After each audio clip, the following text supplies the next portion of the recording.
Fala jovem, aqui é o Lucas Maurício, esse é o seu canal de finanças, investimentos, mentalidade e... eleições. Não, pera. Muita gente me pergunta, o que acontece com o dinheiro delas, que está investido num fundo de investimentos, se o banco quebrar? Será que esse dinheiro evapora, ele vai para o ralo, ou ele fica lá guardado em algum lugar? Antes da gente começar o vídeo de verdade, eu queria te pedir para você curtir, se inscrever e ativar o sininho das notificações. Assim você sempre vai ficar sabendo das novidades aqui do canal.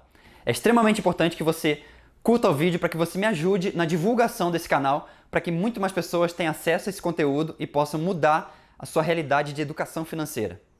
E agora vem vinhetas. Eu vou fazer um paralelo. Imagina que você mora dentro de um condomínio de casas ou de apartamentos. Lá nesse condomínio, cada morador tem a sua parte. Ou seja, cada um mora numa casa ou num apartamento. Esse condomínio ele tem áreas comuns e também serviços compartilhados, como por exemplo, energia, água, serviços como de segurança, portaria, limpeza. Essas despesas elas são todas divididas entre os apartamentos, ou seja, entre os moradores. Se você é morador e possui somente um apartamento, você vai pagar uma parte dessa divisão. Se você, por acaso, tiver mais do que um apartamento, 2, por exemplo, você vai pagar o equivalente a 2 partes e não somente uma, já que você possui 2 apartamentos ou casas. No caso dos fundos de investimentos, os investidores, obviamente, não são chamados de moradores, eles são chamados de cotistas.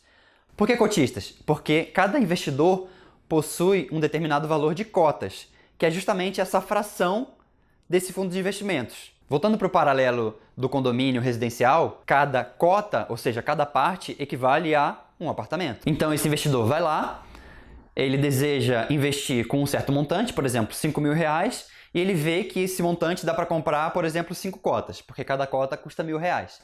Então ele com esses 5.000 terá 5 cotas e ele participará nas despesas daquele fundo com o equivalente a 5 cotas e também participará nas receitas, nos lucros daquele fundo com o equivalente a 5 cotas. Assim como no condomínio, você tem uma equipe que faz a gestão daquele fundo, a administração daquele fundo.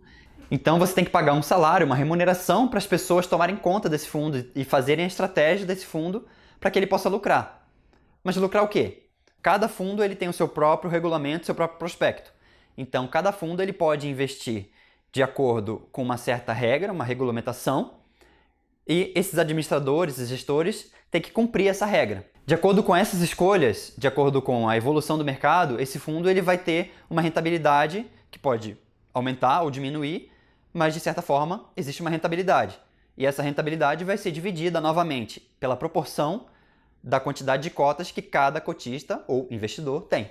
Lembra que eu falei que cada fundo é como se fosse um condomínio? Cada condomínio desses tem um CNPJ próprio, ou seja, um registro, uma identidade própria que é só dele e não é compartilhada com mais nenhum outro fundo do mercado. Isso garante que a contabilidade, a gestão, a administração e também o patrimônio daquele fundo, ou seja, quanta grana ele tem, seja completamente isolado da entidade que está oferecendo esse fundo, como por exemplo o banco.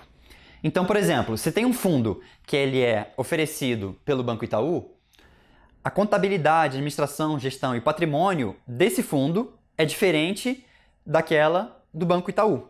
Isso está completamente separado nos registros. Ah, Lucas, beleza, mas então o que acontece com o fundo se o banco quebrar? Bom, a resposta curta é: caso o banco quebre, o seu dinheiro está seguro, está salvo lá no fundo. O que vai acontecer, basicamente, é que o Banco Central vai nomear uma entidade para intervir nesse fundo e administrar ela por um período de tempo. Essa entidade vai ser responsável também por convocar uma assembleia para reunir os cotistas para que seja colocado em votação quem será o novo administrador desse fundo. O importante aqui é que o novo administrador ele não vai poder alterar as regras do jogo, ou seja, não vai poder alterar o regulamento e como são feitos os investimentos dentro daquele fundo. Ele não poderá alterar nem mesmo a própria remuneração, como por exemplo com a taxa de administração e a taxa de performance. E aí, você ficou mais tranquilo agora? Esse assunto gera muito receio e muito debate, principalmente entre os investidores iniciantes, mas espero que tenha ficado claro para você que o seu dinheiro vai ficar salvo lá no fundo caso o banco quebre. E aí, depois desse vídeo, ficou ainda alguma dúvida? Ah, e se você tiver alguma sugestão de tema, coloca aqui embaixo também, que a gente vai dar uma lida e vai fazer um vídeo bem especial com relação a isso. Um abraço e até o próximo vídeo.